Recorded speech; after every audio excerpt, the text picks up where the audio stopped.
What's going on, guys? Jacob Wall out here on the lake, and I've got a product that I am super excited about. This is the Hover Hook by Gambler. This guy here is a very innovative new kind of technique that is, I have a feeling, going to take over the fishing world here in the next year or so. It's a very unique technique.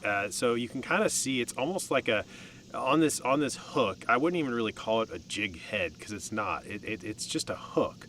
And we've got almost like a nail weight poured on the shank of this hook here. And the way that it works, you can see that it's got a little pin that pokes off the tip of that.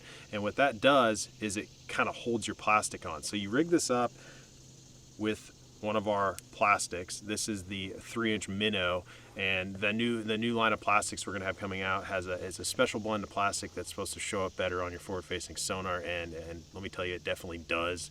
And you can see here I've got the hover hook rigged up in this particular bait, and you can see that little pin on the nose of that hook there is actually holding into the tip of this plastic. So the way you rig it up is not threading through the actual tip of the bait. You actually start on the top and go through the bait, and it holds on there with that pin.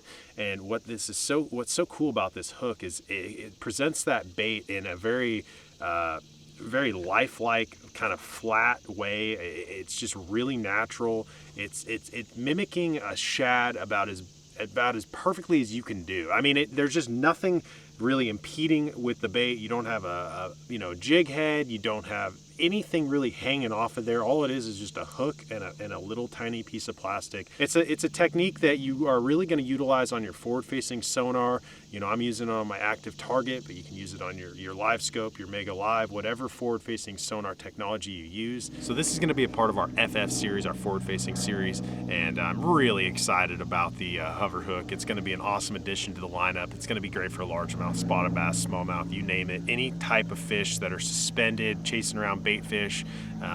This is going to be a killer. It's just one of those deals that's going to fit perfectly, kind of fills a void in my arsenal. All right, so to fish the hover rig, I mean, you're really going to have that set up on a similar rod to what you're going to throw your drop shot, your Ned rig, that type of stuff on. This is actually the same exact rod that I throw those two techniques on. This is a Phoenix rod.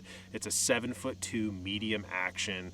You can get away with probably a 7 foot, 7'2", 7'1", something like that.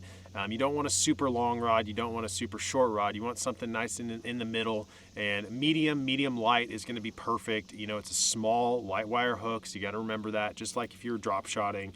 And as far as line goes, you don't have to be too specific. Right here I've got, I think, like 8-pound leader. 8 is good. You can go all the way down to like 4, 6. I know it sounds crazy to throw a 4-pound test for bass, but when you're fishing something this realistic, the lighter the line, the less they see, the better, the more natural that presentation is. And then just a braided line, main line, so you can get that bait out there as far as you can, because this is a very light bait. So being able to cast it, out there to those fish and kind of keep it above their head on your forward-facing sonar is super important. So the braided line, main line with a leader is the way to go. So fishing the hover rig here is pretty unique. The key with this, I mean, if you guys are familiar with forward-facing sonar, you can see the fish out there in front of the boat. But the key with this rig is to keep that thing up above their head. So you want to keep that guy right above them, a foot to 3-4 feet above them. And the less action is usually the better. So, I mean, you're not sitting there shaking your rod a whole bunch, trying to get them to come up and look at it. It's more of a natural presentation where you're just going to let that thing kind of just